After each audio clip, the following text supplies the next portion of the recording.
Colombia se caracteriza por ser un país privilegiado, ya que cuenta con una amplia diversidad de flora y fauna, está dotado de hermosos paisajes, variedad cultural, pero como todo no es perfecto, ha venido afectado por una grave problemática, el conflicto armado interno, los grupos al margen de la ley. Esta absurda guerra lleva más de 50 años, es conocida en todo el mundo por ser la más prolongada de América, afectando gran parte del territorio nacional, dejando a miles y miles de familias en la calle, despojándola de sus terrenos bajo amenazas de muerte, secuestrando, violando, reclutando menores, asesinando inocentes y un sinnúmero de atrocidades más. Se dice que aproximadamente han muerto 218.094 personas hasta el año 2012.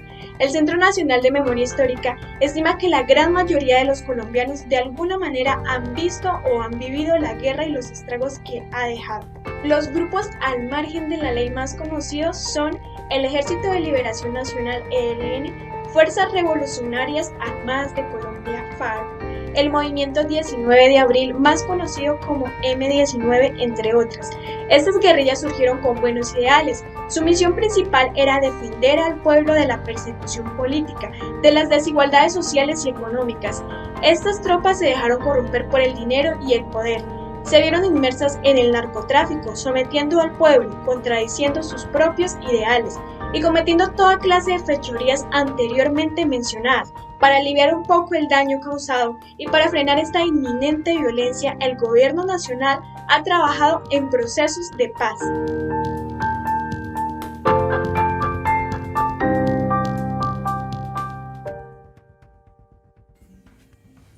La negociación política que emprendió el gobierno del aquel entonces presidente Álvaro Uribe Vélez para la desmovilización de 31.472 combatientes de las llamadas Autodefensas Unidas de Colombia se hizo posible jurídicamente en la Ley 975 del 2005, conocida como la Ley de Justicia y Paz.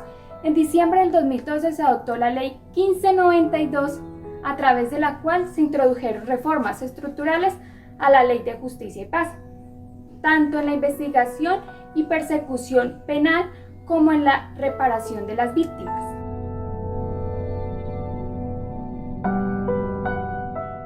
Con el objeto de superar los obstáculos estructurales y de implementación de la Ley de Justicia y Paz, se adoptó la Ley 1592 del 2012. A través de esta ley se introdujeron importantes reformas al proceso de justicia y paz. Una de ellas fue esclarecer y atribuir responsabilidad penal por patrones de macrocriminalidad, concentrando la persecución penal en los máximos responsables. Otra de ellas fue garantizar el derecho de reparación integral, pronta y efectiva de todas las víctimas registradas. La otra de ellas fue agilizar el proceso de paz. Otra fue cumplir las expectativas legítimas de los postulados sobre el término máximo de la privación de la libertad bajo el proceso de justicia y paz.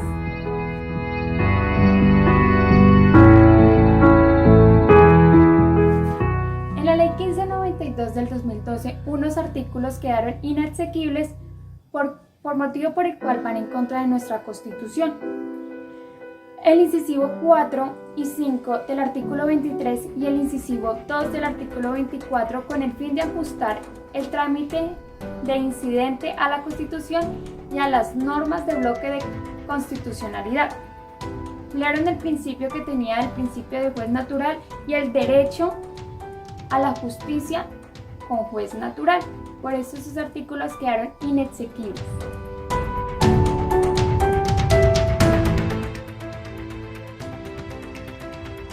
De los derechos de las víctimas.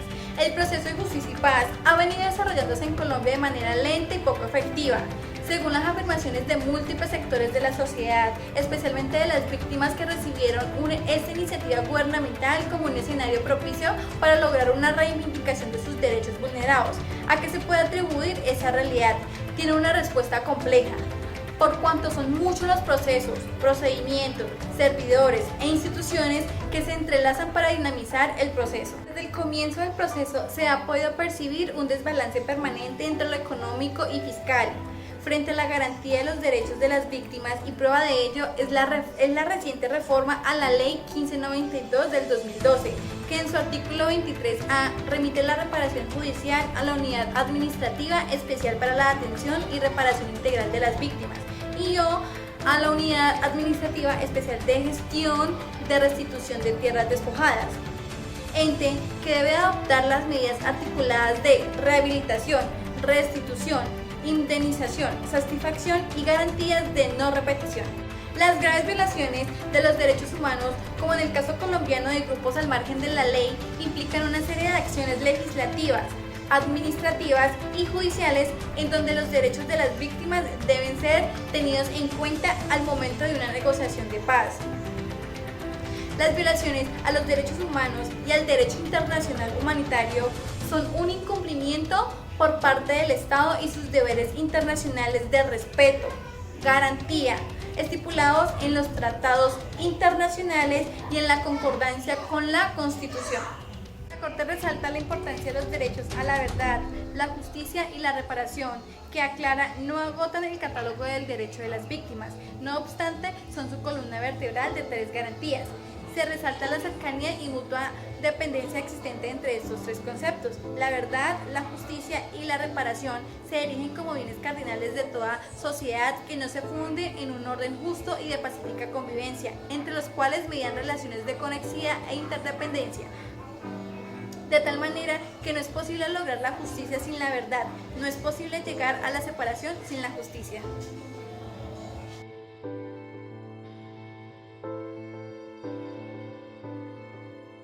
Se modifica el artículo 66 de la Ley 975 del 2005, el cual queda así: la resocialización y la reintegración de los postulados en detención preventiva y de condenados a la pena alternativa. En este gobierno nacional velará por la resocialización de los postulados mientras permanezcan privados de la libertad.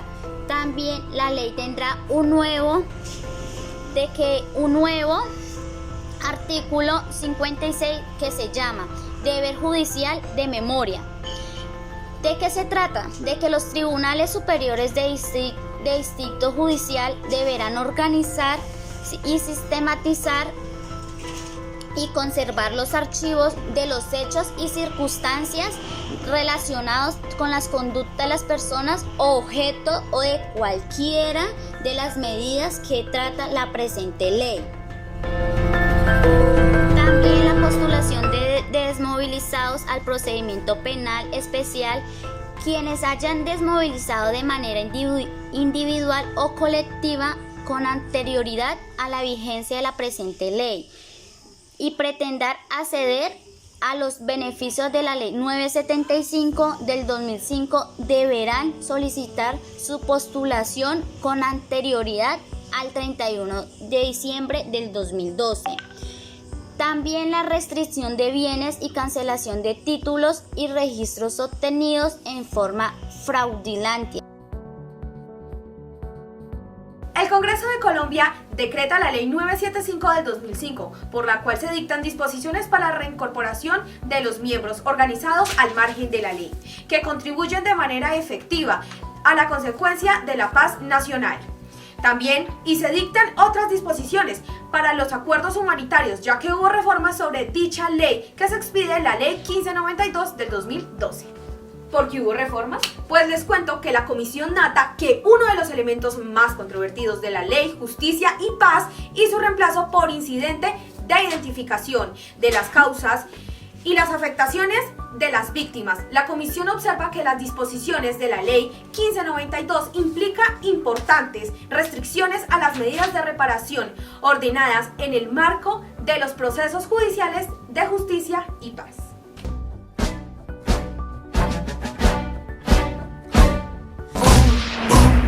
Masacre de Rochela. ¿Ustedes saben qué sucedió en 1989? Más conocido como el Año del Horror. El 18 de enero del presente año se cumplen 31 años de la masacre de Rochela, uno de los peores crímenes narcoparamilitares en el país. Así que los invito a que rebobinemos la historia. Todo inició un miércoles 18 de enero de 1998, en la vereda de Rochela, Simacota, Santander. Un grupo aparentemente de la fuerza pública detuvo a los investigadores, los despojó de sus armas con el pretexto de evitar malos entendidos con grupos armados que rodeaban el área. Metros más adelante fueron emboscados y asesinados 12 de los 15 funcionarios. Los 3 restantes se salvaron al hacerse los muertos. Los asesinos robaron las investigaciones para evitar que la verdad fuera dicha y dejaron un mensaje que rezaba: fuera el mal, fuera los paramilitares, de modo que buscaban desviar las investigaciones y hacer creer que habían sido preparados por grupos guerrilleros. Y no, las alianzas entre paramilitares y fuerzas militares, como se corroborará más adelante. Este acontecimiento generó revuelo a lo largo de todo el territorio nacional. Existieron una serie de factores que tanto en ese momento como ahora siguen siendo determinantes para considerar este episodio como uno de los más alarmantes y representativos del conflicto armado. El hecho de conocer cómo fueron los engaños de los funcionarios, cómo llegaron a ese lugar, se preguntarán ustedes. Era reconocido como una zona roja sin ninguna protección especial y revelar los lazos entre los grupos ultraderechas en el estado son factores que impulsaron a los investigadores a realizar un amplio análisis para determinar quiénes fueron los verdaderos culpables. Ustedes se preguntarán en cómo va el caso hasta la actualidad. Pese al fallo de la Corte, dio luz y esperanza a las víctimas. El Estado se ha mantenido en silencio, siendo cómplice después de tantos años a los asesinatos de sus propios funcionarios. Según el colectivo de abogados José Alvear Restrepo, de 36 personas implicadas en el caso, solo 2 han cumplido condenas: Jesús Vaquero y Julián Ríos. Los demás permanecen libres.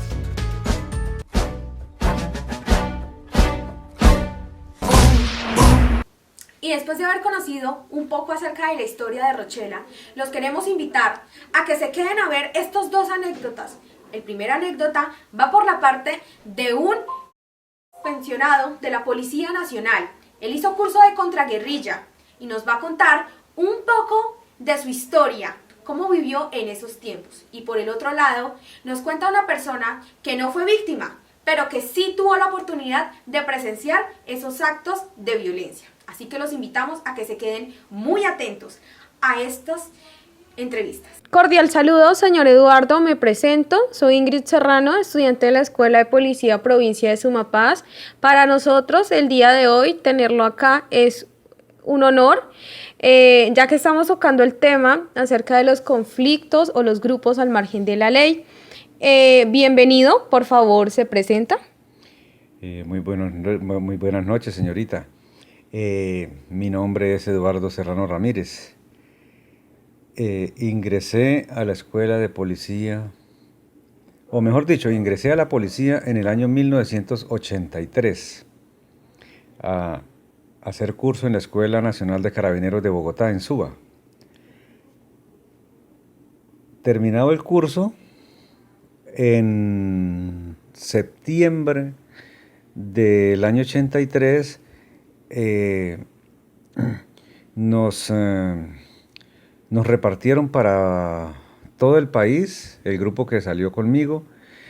Tuve la fortuna de llegar al departamento de policía Huila en ese año, donde el comando del departamento de esa época nos ordenó que hiciéramos el curso de contraguerrillas y nos correspondió hacerlo en la 9ª Brigada con las Fuerzas Especiales del Ejército. Afortunadamente, porque aprendimos mucho acerca de las tácticas de combate, de emboscada, de contraemboscada, y en mi vida profesional como miembro de la policía me sirvió mucho porque lo pusimos en práctica. Durante 2 años que estuve en el departamento del Huila, pues tuvimos varios enfrentamientos, unos con el ML-19 y otros con las FARC. donde pude comprobar la sevicia con que ellos actúan, que son desalmados, que no tienen misericordia con el enemigo prácticamente, porque nosotros para ellos somos el enemigo. Entonces ellos utilizaban cuando nos atacaban, utilizaban artefactos no convencionales, como son las minas antipersonales.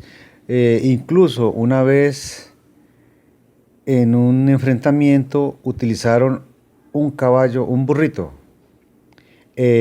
bomba, y lo enviaron como si estuviera cargado con alimentos, y lo enviaron solito, y cuando estaba cerca de nuestra compañía, de nuestro grupo, explotó y pues hirieron a varios compañeros, pero afortunadamente no hubo muertos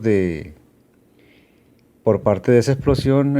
Afortunadamente no murió ninguno, únicamente heridos, pero sin embargo pude comprobar con ese hecho que ellos no miden consecuencias, que ellos no tienen temor de nada para atentar contra las Fuerzas Armadas. Ok, señor Eduardo, ¿cuál fue el acto que más le marcó su vida profesional? Bueno, en mi vida profesional, Mejor dicho, que lo haya conmovido. pues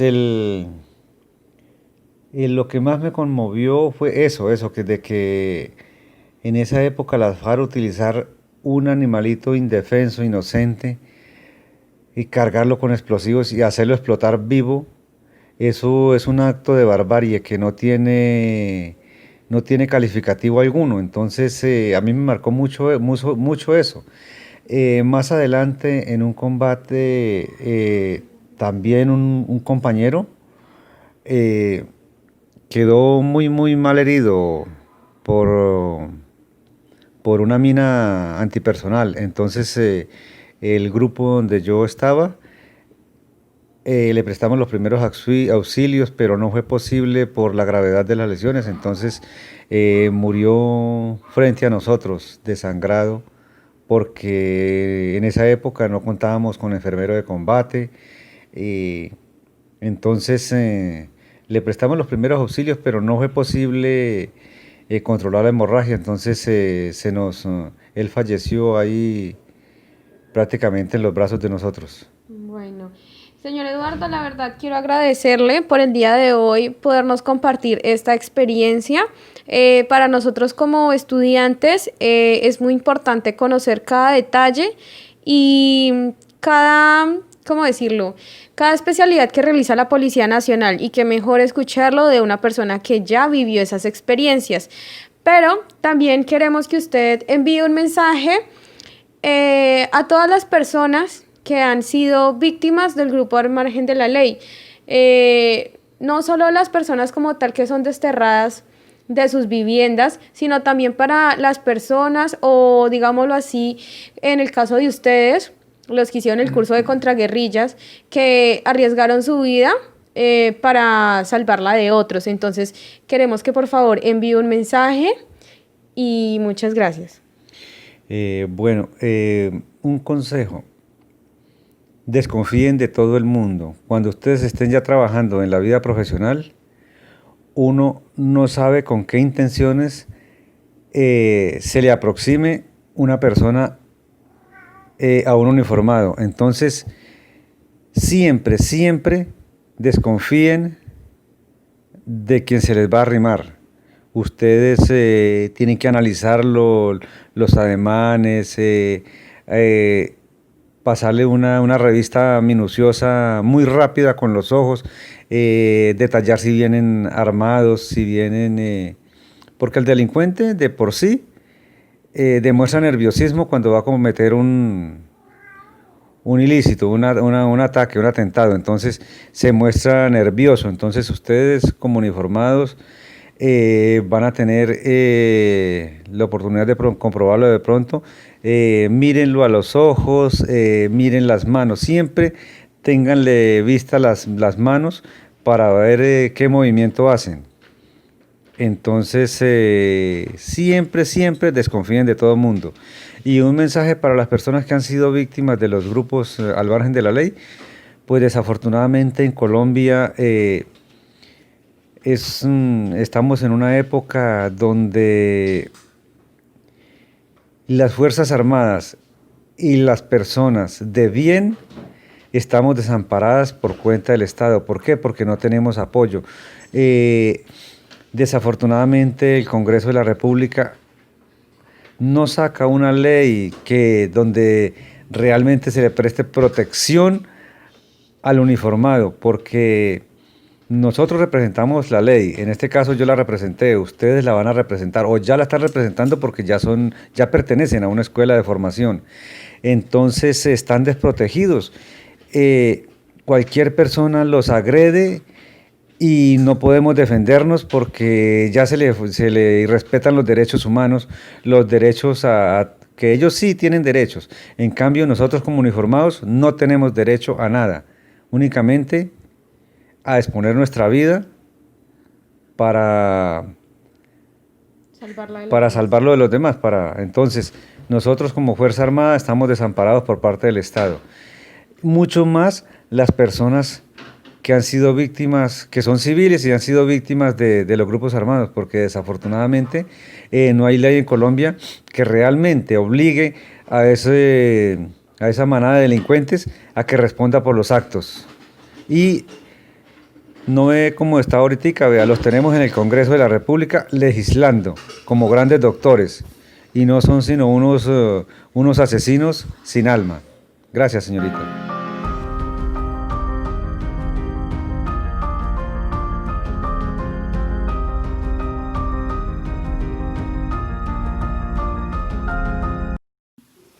Cordial saludo, señor Jair. Me presento. Mi nombre es Lady Escarpeta, soy estudiante de la Escuela de Policía Provincia de Sumapaz.